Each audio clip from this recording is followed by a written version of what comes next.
3 months after the Devourer's withdrawal, Jake's farm had become one of the most important places on Earth. The small farmhouse now housed the headquarters of the Human Etherni Cooperative Development Initiative, and Jake Williams, geology student turned alien, first contact specialist, found himself at the center of humanity's leap into the galactic community. The biocrystal integration is proceeding ahead of schedule, Dr. Rodriguez reported during their morning briefing. Zara's genetic data has already led to breakthroughs in medical technology, energy efficiency, and materials science. Jake looked across the room at Zara, who was working with a team of linguists to establish communication protocols with other peaceful species in the galaxy. Her silver hair caught the morning light streaming through windows that now looked out on a complex of research buildings instead of empty fields. "Any word from the outer monitoring stations?" Jake asked. Colonel Chen, now leading Earth's planetary defense coordination, shook her head.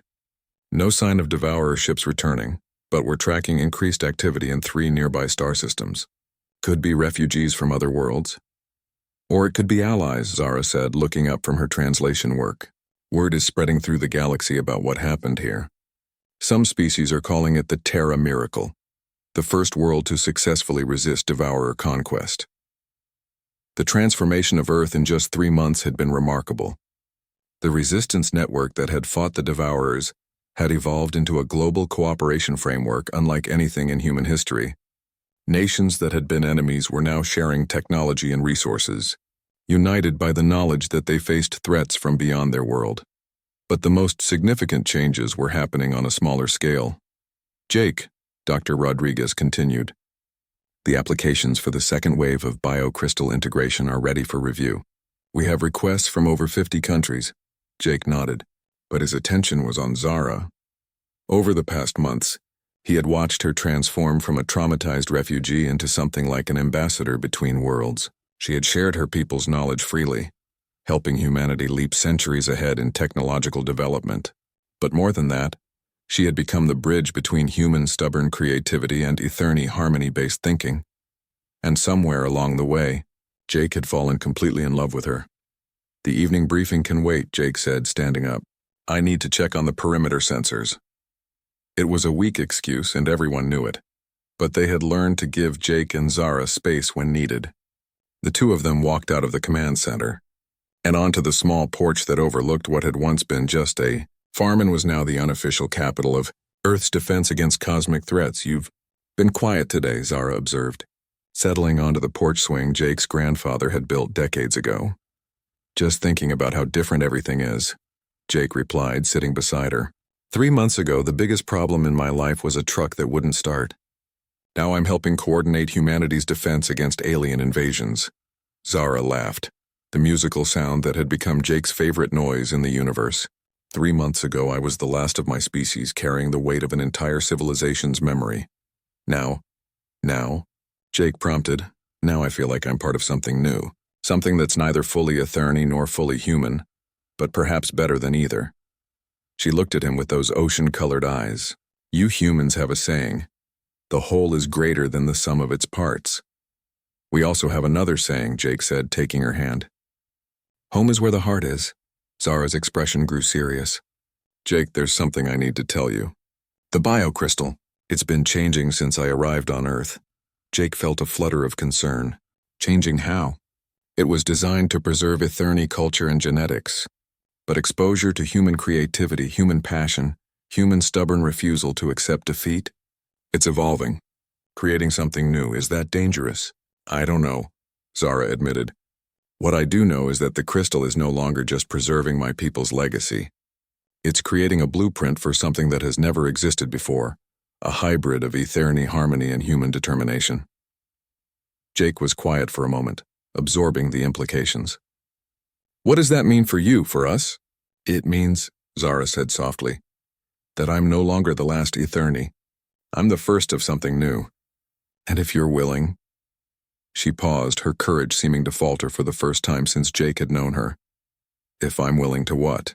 "The biocrystal can share its evolution with a compatible consciousness. Someone who has been closely involved in its development. Someone who—" She looked directly into his eyes. "Someone I love." Jake felt his heart stop for a moment. "You're talking about some kind of joining?" Like a marriage? More than marriage. A true partnership between species. The crystal would create a permanent bond between us, sharing not just our lives but our genetic legacies. Our children would carry both human adaptability and Etherni wisdom. Jake looked out over the complex that had grown around his small farm, thinking about the implications. Humanity was already changing, growing into something larger than it had been. The idea of becoming part of that evolution, of helping to create a new form of life that could bridge worlds. Would I still be human? He asked. You would be more than human, Zara replied, as I would be more than Etherni. We would be the first of a new kind of being, one that could serve as a bridge between the old galaxy and the new one humanity is creating. Before Jake could respond, his phone buzzed with an emergency alert.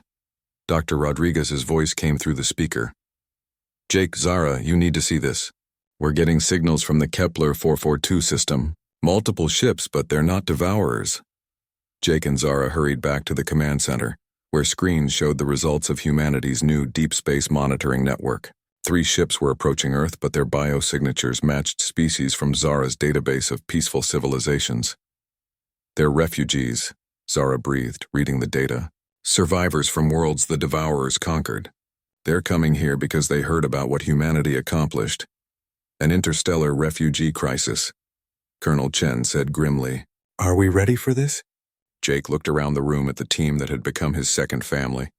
Scientists, military personnel, and ordinary people who had been thrust into extraordinary circumstances. Then he looked at Zara, who was already working to decode the incoming communications. We'll figure it out, Jake said. That's what humans do. As if to prove his point, reports began coming in from around the globe. The same networks that had coordinated resistance against the devourers were now organizing to welcome refugees. Within hours, cities around the world were preparing to host alien survivors, drawing on the same creative problem-solving that had saved Earth. Zara, Jake said quietly, pulling her aside as the command center buzzed with activity. About what you asked me. She looked at him with an expression that was hopeful and terrified at the same time. Yes, Jake said simply. I can't think of anything I'd rather do than spend the rest of my life figuring out impossible problems with you. Her smile lit up the room brighter than any bioluminescence. Are you sure? There will be challenges we can't imagine, responsibilities neither of our species has ever faced. Jake grinned, the same expression that had carried him through everything from failing truck engines to alien invasions. Zara, 3 months ago I thought the most exciting thing that would ever happen to me was finding an unusual rock. Now I'm about to become part of the first human-alien hybrid family in history, help coordinate Earth's transformation into a galactic sanctuary, and probably deal with whatever other impossible things the universe throws at us. He kissed her gently, tasting starlight and promises of adventures yet to come. Besides, he added, somebody's got to be around to make sure humanity doesn't accidentally start any more galactic incidents while we're learning to be part of the cosmic community. Zara laughed, the sound carrying hope for 2 species and the promise of something entirely new. Outside, the first refugee ships were entering Earth's atmosphere, carrying survivors who had heard of a small blue planet where a young species had achieved the impossible. They came seeking sanctuary and found instead a world where geology students could become heroes, where ordinary people could change the course of galactic history, and where love could literally create new forms of life. Jake Williams looked out at the stars, no longer the ceiling of his world, but the foundation of his future, and realized that the greatest discoveries weren't always the ones you went looking for. Sometimes, the most beautiful things in the universe fell right into your backyard. And sometimes, if you were very lucky and very brave, they asked you to help them build something wonderful. The Devourer ships arrived exactly when Zara predicted, appearing in Earth's atmosphere as massive dark shapes that blotted out the sun. They were beautiful in a terrifying way, organic curves merged with crystalline structures, pulsing with the same bioluminescence Jake had first seen in Zara's pod. Jake watched from his farmhouse, now designated as Coordination Point Delta 7, as the first ship descended toward what had been downtown Chicago. The city was empty, evacuated according to plan, but the Devourers didn't know that yet. Phase 1 is a go, Marcus reported through the radio. All major population centers reporting successful evacuation. Resistance cells in position. The first surprise came when the Devourers landed in Chicago's Loop and found it completely deserted. Jake could imagine their confusion as they searched empty skyscrapers and abandoned streets, finding no population to harvest, no infrastructure to immediately claim. "They're spreading out," Dr. Rodriguez reported from her monitoring station. 12 ships total landing in major cities worldwide. "They're sending out scout drones." That's when Phase 2 began. The Chicago cell struck first. A team of demolition experts had spent 2 days rigging the Sears Tower with explosives. As the first Devourer scouts reached the building's base, the entire structure came down in a controlled collapse that buried 3 biomechanical craft under millions of tons of steel and concrete. "First, blood to the home team," someone cheered over the radio, but Jake knew the real test was just beginning. The Devourers weren't used to resistance, but they were quick learners. Within hours, the alien ships had adapted their tactics, sending out smaller, faster scouts and avoiding obvious trap locations. That's when humanity's true nature began to show. In Tokyo, a group of teenagers used the city's subway system to create a mobile command center, popping up to harass Devourer forces and then disappearing into tunnels too small for the aliens' biomechanical suits. In London, a cricket team had turned their knowledge of field positioning into an art form of guerrilla warfare, coordinating attacks with the precision they'd once used to field batsmen, but it was in the rural areas where humanity's adaptability truly shone. Jake's own farm became a testing ground when a Devourer scout patrol approached his property on the second day. He and Zara watched from the reinforced basement as 3 biomechanical creatures searched the empty farmhouse above. "They move like they're hunting," Zara whispered, "but they're used to prey that runs or hides." "Good thing we're not prey," Jake replied, checking his rifle. It was loaded with bullets he'd custom made, not to penetrate Devourer armor, but to deliver something more valuable. The creatures were searching his garage when Jake triggered the first trap. The remote-controlled explosion wasn't meant to kill them. Their bioarmor was too strong for that. Instead, it released a cloud of modified fertilizer that Zara had helped him prepare. "What is happening to them?" Zara asked, watching through the periscope they'd installed. The Devourers were staggering, their biomechanical suits sparking and twitching. "Ammonium nitrate mixed with some compounds you showed me from your biocrystal data," Jake explained. "It won't hurt them, but it should interfere with their organic technology." One of the creatures fell to its knees, its suit's bioluminescence flickering erratically. Jake grinned. Sometimes the simplest solutions are the best. Similar scenes were playing out across the planet. In Australia, farmers were using sheep herding techniques to drive Devourer patrols into box canyons lined with explosives. In Canada, ice road truckers had turned their knowledge of dangerous terrain into deadly ambush tactics. In Africa, rangers who had spent years tracking poachers were now tracking aliens with equal skill. But the most effective resistance came from an unexpected source: social media coordination. Jake monitored the global resistance network from his basement command center, watching as thousands of small, seemingly random acts of defiance began to form patterns. A hashtag here, a viral video there, and suddenly every human on the planet knew exactly where Devourer patrols were heading, and what weaknesses had been discovered. "They're trying to jam our communications," Dr. Rodriguez reported during a brief window of clear signal. "But they don't understand how distributed our network is. They shut down one tower and we route through gaming networks. They block gaming networks and we switch to emergency radio frequencies." "It's beautiful," Zara said, watching the coordination displays. "Your species fights like a single organism made of billions of independent parts." The Devourer's frustration was becoming apparent. By the third day, they had managed to occupy parts of major cities, but at a cost they had never experienced before. Every building they entered might be booby-trapped. Every street could hide snipers. Every group of humans they encountered might be innocent civilians or might be resistance fighters. And they were learning that with humans, the distinction was often meaningless. The turning point came when a Devourer commander made a critical error. He decided to make an example by completely destroying a small town in Kansas. The town had been evacuated, but the psychological impact on humanity was immediate and powerful. Within hours, every resistance cell on the planet received the same message, spread through gaming forums, social media, and amateur radio. "They hurt our neighbors. Time to get serious." What followed was unprecedented in the history of warfare. Coordinated strikes hit devourer positions simultaneously across 6 continents. Not professional military strikes, but the angry, creative, desperate attacks of ordinary people who had decided that dying on their feet was preferable to living on their knees. In Brazil, a samba school used their knowledge of choreography to coordinate a precision assault on a devourer landing site. In Scotland, a group of Highland Games athletes turned their skills with hammer throws into a terrifying barrage of improvised projectiles. In Japan, a manga artist detailed knowledge of mecha weaknesses, gained from years of drawing robot. Battles helped resistance fighters identify vulnerable points in devourer biosuits, but the most shocking development came from Jake's own farmhouse. "Jake," Zara said urgently, monitoring alien communications through her biocrystal link. "The devourer commanders are requesting reinforcements. They're saying Earth has unexpected defensive capabilities. Is that good or bad? It means they're admitting they can't easily conquer this world. For a species that has never failed to dominate a planet." She paused, her expression wondering. "Jake, I think they're actually afraid." The confirmation came through intercepted devourer communications that Zara translated.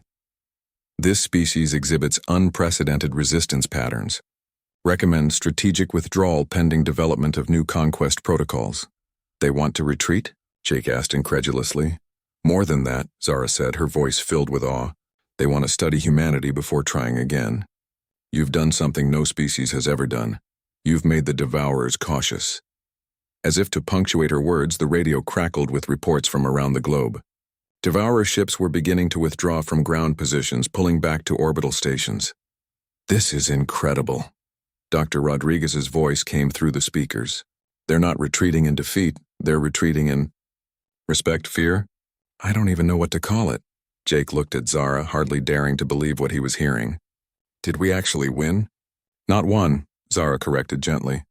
"But you've proven that Earth is not an easy target. You've shown the galaxy that humanity will not submit quietly to conquest." Jake's computer chimed with one final message from the unknown sender. "Your species has demonstrated unexpected capabilities. We will return when we have developed appropriate countermeasures. Use this time wisely." But below the devourer message, thousands of human responses were flooding in from around the world.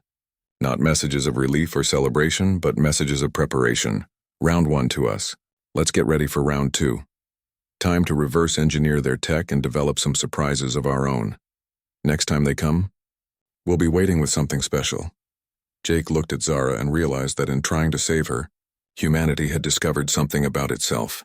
They weren't just survivors or fighters, they were learners, adapters, and most importantly, they were absolutely terrible at giving up. "What happens now?" Jake asked. Zara smiled, and for the first time since he'd found her, it was a smile without sadness. "Now, Jake Williams of Earth, we prepare for the next chapter of galactic history. Because I think the Devourers just learned that they picked the wrong species to underestimate." Jake's question hung in the air for a moment before Dr. Rodriguez leaned forward. "Explain what you mean by fighting like humans." "Think about it," Jake said, his excitement building. "Every military in history has faced enemies with better weapons, better training, better numbers. How did they win?" Colonel Chen caught on first. "Guerrilla warfare. Asymmetric tactics. Hit and run. Exactly. The Devourers are expecting another civilized war. Fleets meeting in space, honorable defeats, strategic surrenders. But humans don't fight civilized wars when our survival is at stake." Zara was watching Jake with growing amazement. "Your species has survived by being adaptable, unpredictable." "More than that," Jake continued, pulling up news feeds on his laptop. "Look at what's happening right now." The screen showed footage from around the world. In Detroit, auto workers were retrofitting cars with improvised armor and weapons. In Silicon Valley, tech companies were collaborating on quantum communication networks. In rural areas everywhere, farmers were organizing with hunting equipment and explosives meant for clearing stumps. "This is chaos," the general protested. "No," Jake said firmly. "This is humanity. We don't have a central command structure that can be decapitated. We don't have a single strategy that can be countered. We have 8 billion individuals all thinking of different ways to fight." Marcus stepped forward. "Jake's right. In Iraq and Afghanistan, we learned that the most effective resistance came from small, independent cells that acted without central coordination. The enemy never knew where the next attack would come from. Dr. Rodriguez was frantically scribbling equations. If we could coordinate timing without centralized control, like a swarm intelligence the internet, Jake said suddenly. We already have the infrastructure. Distributed communication that can't be shut down by destroying one target. But how do we coordinate attacks without giving away our plans? Colonel Chen asked. Zara spoke up. The Devourers monitor electromagnetic communications, but they do not understand human culture, human codes, human idioms? Jake grinned. You mean they won't understand if we hide our battle plans in memes and social media posts? Precisely. Within hours, a plan unlike anything in military history began to take shape. Instead of trying to meet the Devourers in a conventional space battle, Earth would fight the way humans had always fought when facing superior enemies, with cunning, creativity, and sheer stubborn refusal to give up. The plan had 3 phases, coordinated through what they codenamed Operation Neighborhood Watch. Phase 1 would begin the moment Devourer ships entered Earth's atmosphere. Instead of gathering military forces in obvious defensive positions, human forces would scatter. Every city, town, and rural area would become an independent resistance cell. They'll expect us to protect major population centers, explained a strategy specialist who had arrived from Washington. Instead, we evacuate the cities and spread out everywhere. Make them hunt us down one group at a time. Phase 2 involved what Jake privately thought of as weaponized human stubbornness.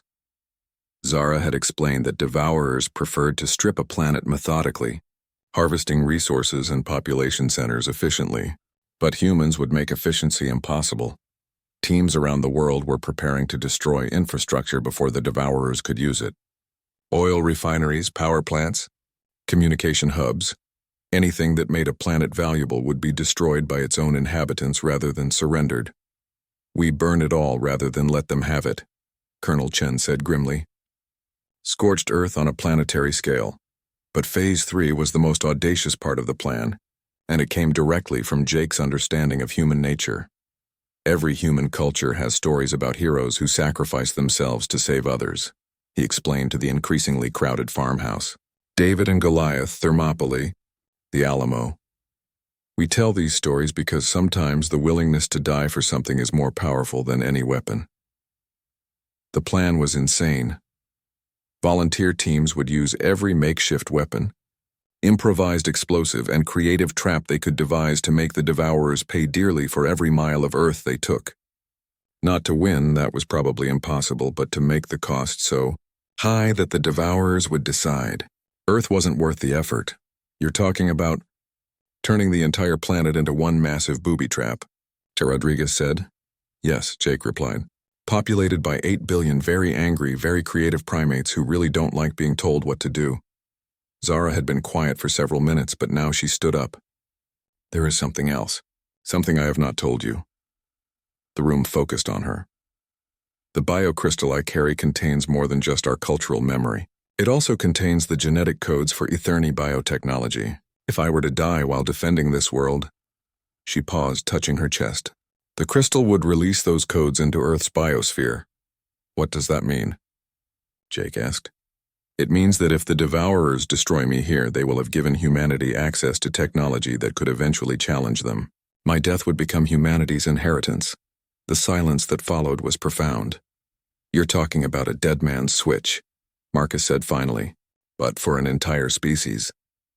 The Devourers cannot risk that technology falling into the hands of a warrior species like humanity, Zara continued. But they also cannot leave Earth unconquered, because that would signal weakness to other potential resistors. Dr. Rodriguez was writing furiously. They're trapped in a paradox. They have to conquer Earth completely to maintain their reputation, but conquering Earth completely gives humanity the tools to eventually fight back on equal terms. So we make them pay such a high price that they can't afford a complete conquest, Jake said, the full plan crystallizing in his mind. We turn Earth into the costliest victory in their history. Colonel Chen was already on her radio, coordinating with global command structures. Around the world, the most unlikely military alliance in history was forming. Not between nations, but between every human being willing to fight for their planet's survival. The final message went out through every communication channel on Earth.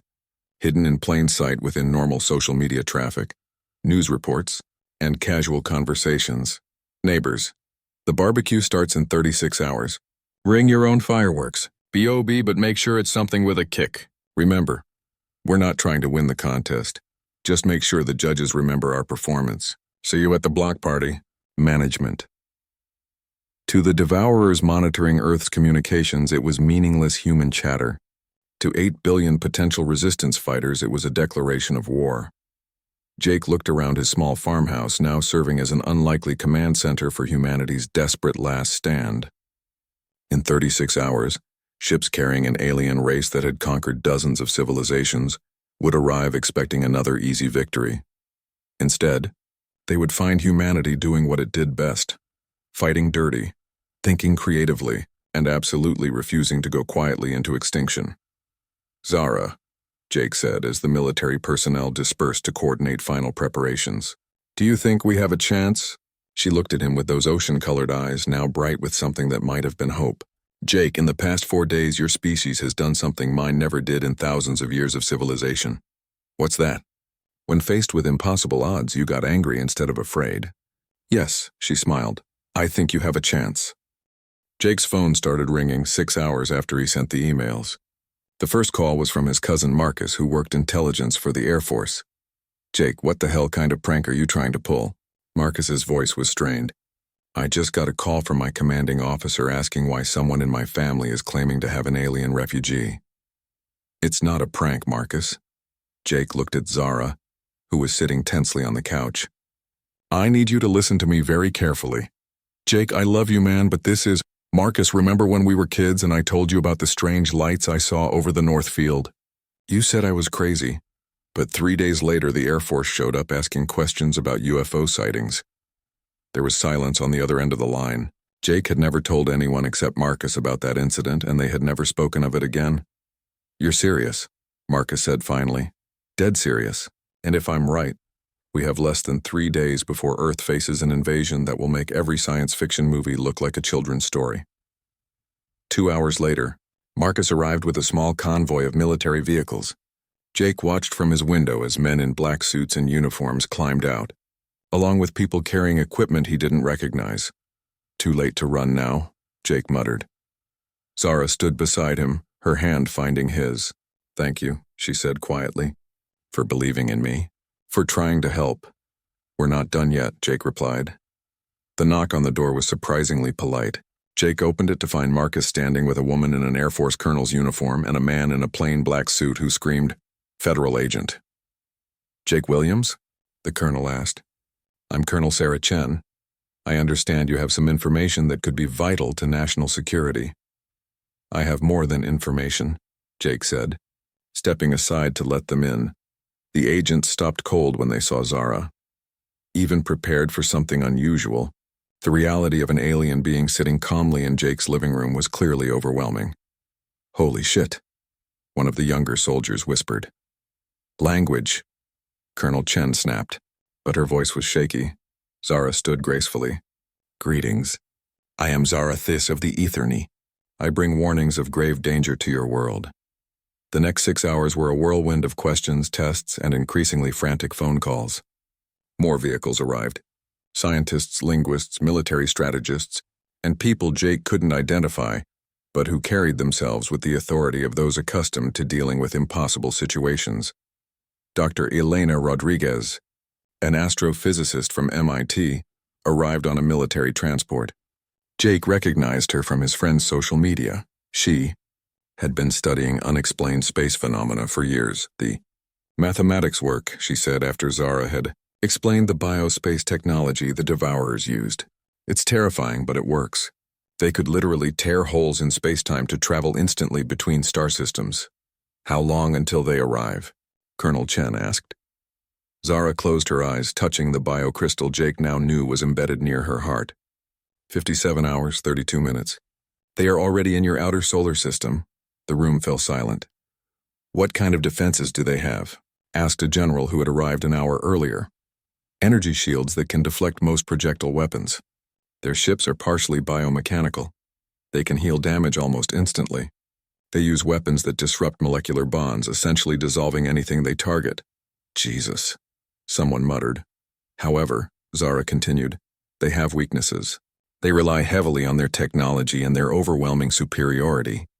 They have never faced a species that fights as desperately as humans do. Dr. Rodriguez leaned forward. What do you mean?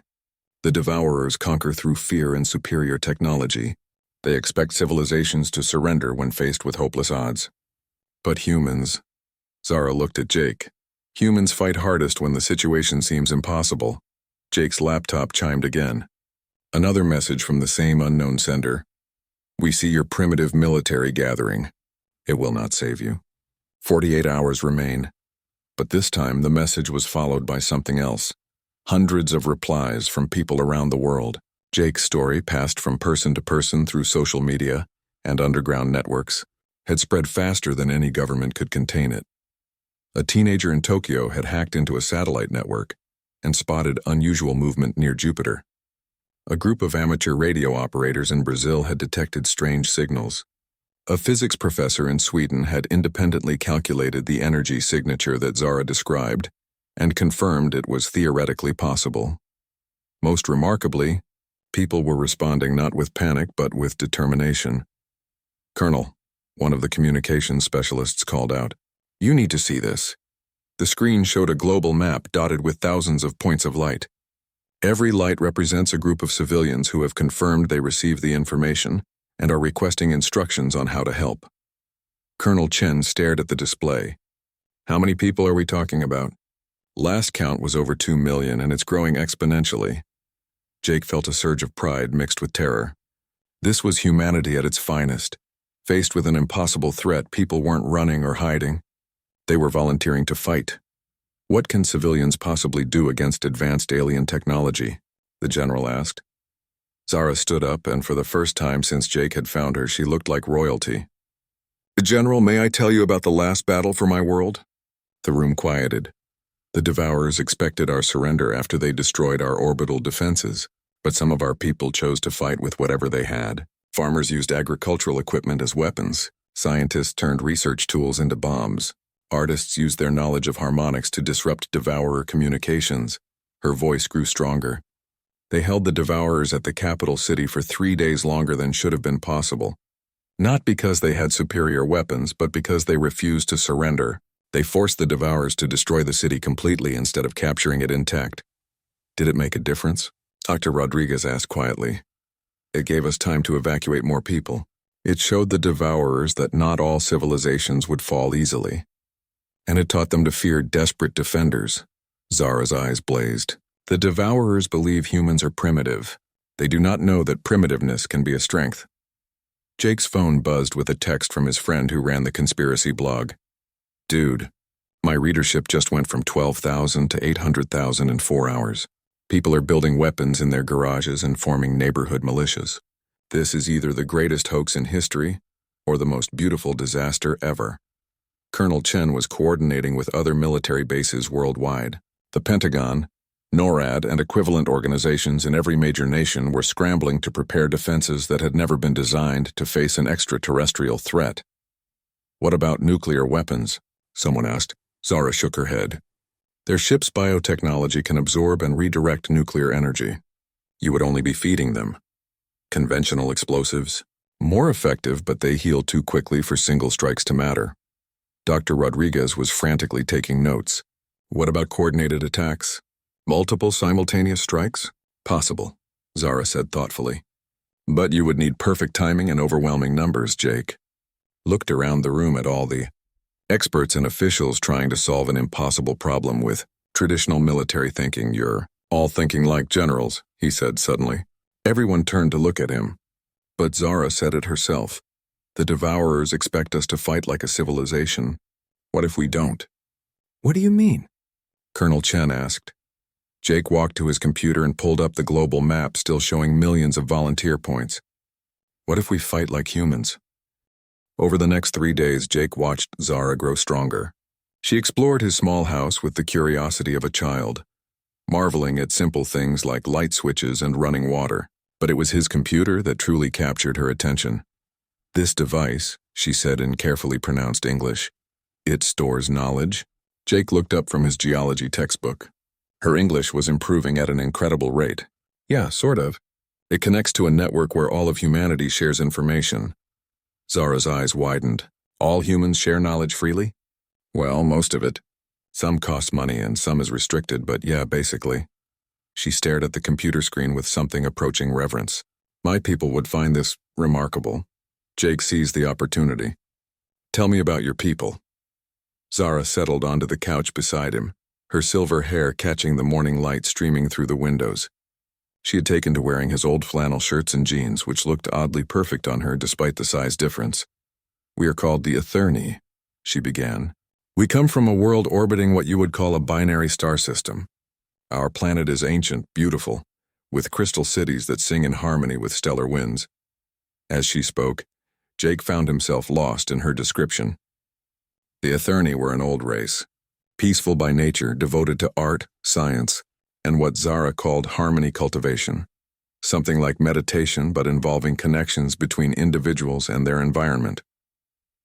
We never developed weapons of war, Zara continued, her voice growing sad. We had no need. For thousands of your years we lived in peace, studying the cosmos, creating beauty, sharing wisdom with other peaceful species. Other species, Jake interrupted. How many intelligent races are out there? Hundreds that we knew of, perhaps thousands we had not yet met. Zara's expression darkened, until the Devourers came. The word sent a chill down Jake's spine even before Zara explained. They are not from our galaxy, she said. They consume worlds not just for resources but for life essence. They feed on the death of civilizations. They had destroyed entire sectors before we even knew they existed. Jake felt sick. How many worlds have they destroyed? In our galaxy alone? 47 that we knew of. Perhaps more by now.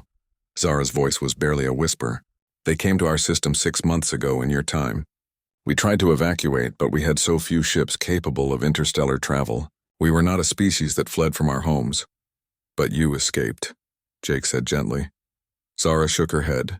I was forced to escape. Was daughter to one of our harmony speakers, what you might call a leader. When it became clear that our world would fall, my father prepared an emergency pod for me. She touched her chest, where Jake could see the faint outline of something beneath her shirt. I carry within me the genetic memory of our people, encoded in what you might call a biocrystal. If I survive, our knowledge, our culture, our very essence can be preserved and perhaps one day restored. Jesus, Jake breathed. You're like a living library of your entire civilization. I am the last, Zara said simply. The last Etherni in existence. They sat in silence for a moment, the weight of her words settling between them. Jake tried to imagine carrying the entire legacy of humanity within himself, being the sole survivor of his species. The responsibility would be crushing. But you crashed here by accident, right? Jake asked. Earth wasn't your intended destination? Zara's expression grew complicated. Not exactly. The pod was programmed to seek out worlds with developing intelligent life, worlds that might be strong enough to help, but not so advanced that they would be immediate targets for the Devourers. You were looking for allies, Jake realized. Yes.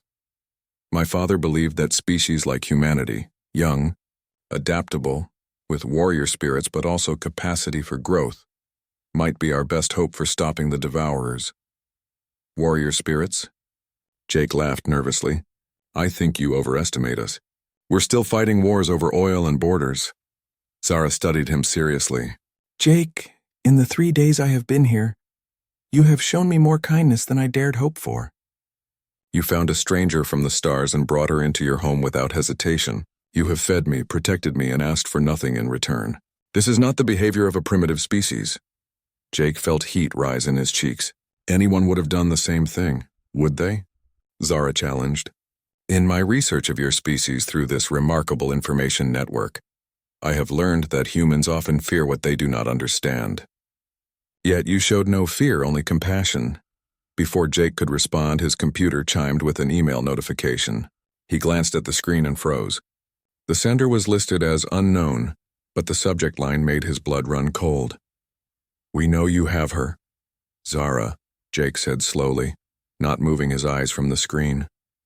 How long did you say it had been since your world fell? 6 months. Why? Because I think your enemies just found us. Zara moved to look at the screen, and Jake watched the color drain from her shimmering skin. The email contained a single image, a satellite photo of Jake's farm taken from high above. The crater in the backfield was clearly visible, along with the tracks Jake had made dragging Zara's pod to the garage. Below the image was a message in perfect English. We have been tracking the escape pod. Return the Etherni or your planet will share her world's fate. You have 72 hours. They found me, Zara whispered, her voice breaking. They followed me here. Jake, I am so sorry. I have brought death to your world. Jake stared at the screen, his mind racing. 72 hours. 3 days to figure out how to protect not just Zara, but the entire planet Earth. No, he said firmly, closing the laptop. You brought us a chance to fight back. Jake, you do not understand. The Devourers have technology beyond your imagination. They have destroyed civilizations millions of years more advanced than humanity. Maybe, Jake said, standing up and pacing. But those civilizations were peaceful, right? They weren't used to fighting. Yes, but humans are really good at fighting, Jake interrupted. It's basically our specialty. We've been perfecting warfare for thousands of years. Zara looked at him with something between hope and despair.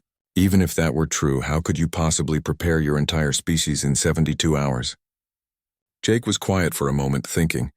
Then he opened his laptop again and started typing rapidly. What are you doing? Zara asked. Something my grandfather taught me, Jake said without looking up. When you're facing something bigger than you, you don't fight fair. You get smart, you get creative, and you make sure you're not fighting alone. He was composing emails to every contact he could think of. His professors at the college, his cousin who worked for the Air Force, his friend who ran a conspiracy theory blog, even his ex-girlfriend who was now studying astrophysics at MIT. Jake, these people will not believe you, Zara said gently. Maybe not all of them, Jake agreed, hitting send on another email. But some will, and some will tell others.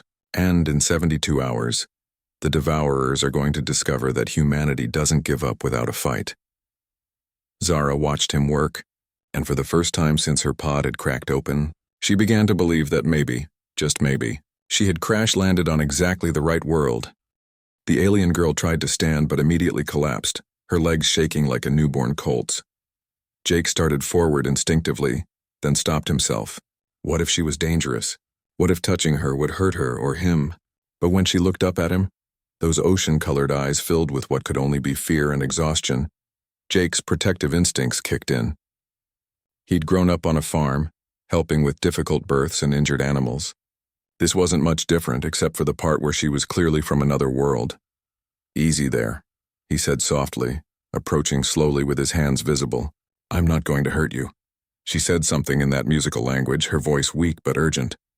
Jake wished desperately that he'd paid more attention in his high school Spanish class, though he doubted it would help much here. He grabbed an old blanket from his workbench and offered it to her. She looked at it suspiciously at first, then seemed to understand its purpose. As she wrapped it around herself, Jake noticed she was shivering, despite the warmth that had radiated from her shell. You're cold, he said, more to himself than to her. Of course you're cold. You probably just traveled across space in that thing. Jake looked around his garage, trying to think practically. She needed warmth, probably food and water, and definitely a place to recover that wasn't surrounded by oil stains and rusty tools. His farmhouse was small but warm, and more importantly, private. The nearest neighbor was 2 miles away. He pointed to himself. Jake, he said clearly. Then he pointed to her with a questioning look. She seemed to understand. She touched her chest and spoke what sounded like a melody. Zarathis. Zarathis, Jake repeated, probably butchering the pronunciation. She nodded anyway, and he could swear she almost smiled.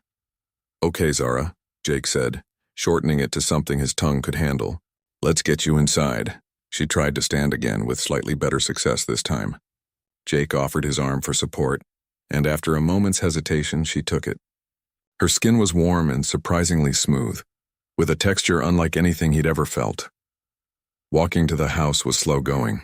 Zara's legs seemed to work fine, but she was clearly weak and disoriented. She kept looking up at the sky, then around at the farm buildings as if trying to make sense of where she was. Inside, Jake's small living room had never felt more ordinary. The old couch his grandmother had given him, the hand-me-down coffee table, the bookshelf crammed with geology textbooks. Everything seemed painfully human and primitive with an alien standing in the middle of it. He settled Zara on the couch and cranked up the thermostat. She pulled the blanket tighter around herself and looked around with curious eyes. Her gaze lingered on the books, the pictures on the wall, the old television. "Water," Jake said, pointing to his mouth and making drinking motions. "Do you need water?" Zara tilted her head, then nodded. Jake hurried to the kitchen and filled a glass with clean well water. When he offered it to her, she sniffed it first, then took a careful sip. Her eyes widened and she drank more eagerly. "Good?" Jake asked. She said something that sounded positive and drained the glass. Jake refilled it twice more before she seemed satisfied. Food was trickier. Jake didn't know what aliens ate, or if human food would be safe for her. He started with simple things: bread, fruit, vegetables. She sniffed each offering carefully. The apple seemed to confuse her, but she accepted a piece of bread and some grapes. As the evening wore on, communication became easier. They developed a system of gestures and simple words. Zara was clearly intelligent and picked up basic English surprisingly quickly.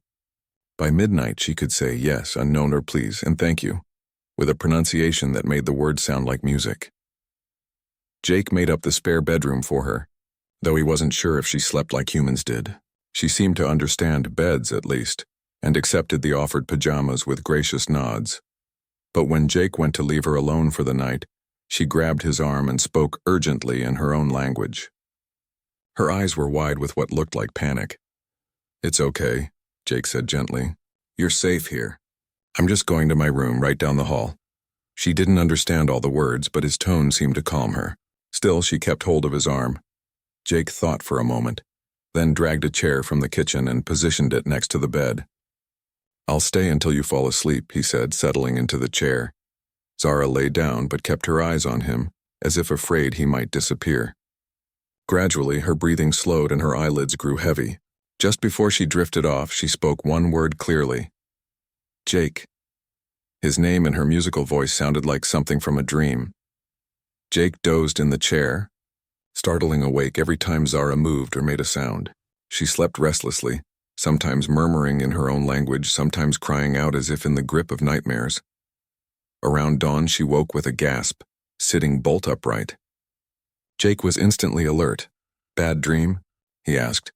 She looked at him with those ocean eyes and spoke rapidly in her language, her voice filled with urgency. She kept pointing upward toward the sky, and her expression was deeply troubled. "I wish I could understand you," Jake said, frustrated by the language barrier. Zara seemed to consider something, then reached out and touched his forehead with her fingertips. Suddenly, Jake's mind filled with images. Not words, but pictures and emotions transmitted directly to his consciousness. He saw space, vast and dark and cold. He saw a ship, sleek and beautiful, under attack by something terrible. He felt Zara's terror as she was placed in the escape pod, her heartbreak at leaving others behind. He experienced her journey through space, alone and afraid, until her pod crashed into Earth's atmosphere. When the connection broke, Jake was breathing hard. Zara watched him anxiously, as if afraid she had hurt him. "Your ship," Jake said slowly. "It was attacked. You had to escape." She nodded, relief flooding her features at being understood. "Are they coming after you?" Jake asked. "The ones who attacked your ship?" Zara's expression darkened and she nodded again. She spoke a single word in her language, and even without translation, Jake could hear the fear and hatred in it. "We need to figure out how to communicate better," Jake said, "and then you need to tell me everything." Zara seemed to understand the seriousness in his tone. She touched his hand and spoke one word in careful English. "Please." Jake Williams, who had always been good at fixing things, found himself faced with his biggest challenge yet. An alien refugee was depending on him, and somewhere out there, her enemies might be looking for her. He was just a geology student from Montana, but he was also stubborn, resourceful, and unwilling to let anyone suffer on his watch. If Zara needed protection, she would have it, even if he had no idea what he was up against. Jake Williams had always been the kind of guy who noticed things others missed. While his neighbors slept through the thunderstorm that rattled windows across rural Montana, he was awake, watching the lightning paint the sky in brilliant white strokes. That's how he saw it. the green streak that cut through the darkness like a burning emerald. Most people would have rolled over and gone back to sleep. Most people would have assumed it was just an unusually colored lightning bolt. But Jake was a geology student at the local community college, and he knew meteor showers when he saw them. This wasn't part of any predicted shower, though. This was something different. The impact shook his small farmhouse. Pictures fell from walls and his coffee mug slid off the nightstand, shattering on the wooden floor. Through his bedroom window, he could see a faint glow coming from somewhere in the back 40 of his family's property. Jake pulled on his boots and grabbed a flashlight. His truck wouldn't start. The engine had been giving him trouble for weeks, so he set off on foot through the muddy field. The rain had stopped, but the ground squelched under his boots with each step. The smell of ozone hung heavy in the air, mixing with the earthy scent of wet soil. The crater wasn't large, maybe 6 feet across and 3 feet deep. But what lay at the bottom made Jake's breath catch in his throat. It wasn't the typical black pitted surface of a meteorite. Instead, something smooth and pearl white gleamed in his flashlight beam. It was roughly oval-shaped, about the size of a watermelon, with an almost organic quality to its surface. Jake slid down into the crater, his boots slipping on the loose dirt. Up close, the object was even stranger.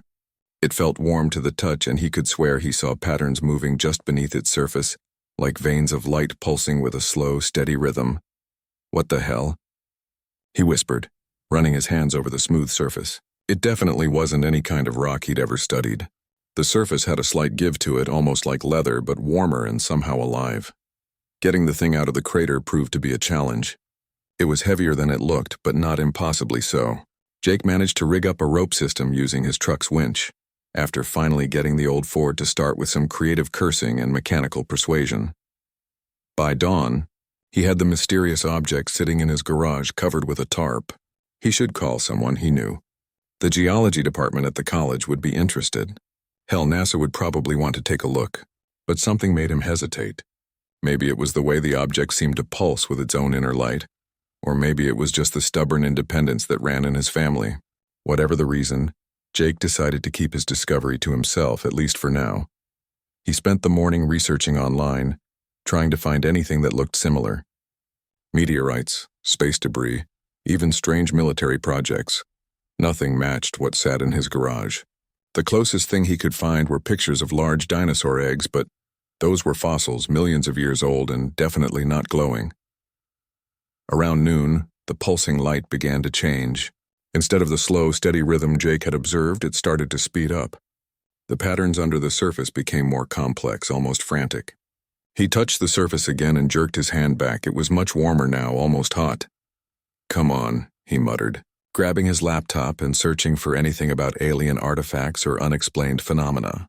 The internet was full of conspiracy theories and blurry photos, but nothing helpful. As a geology student, Jake was trained to think scientifically, to look for natural explanations.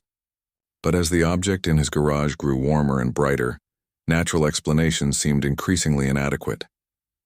The first crack appeared just after sunset. Jake had been keeping watch, taking notes and measurements, when he heard a sound like breaking glass.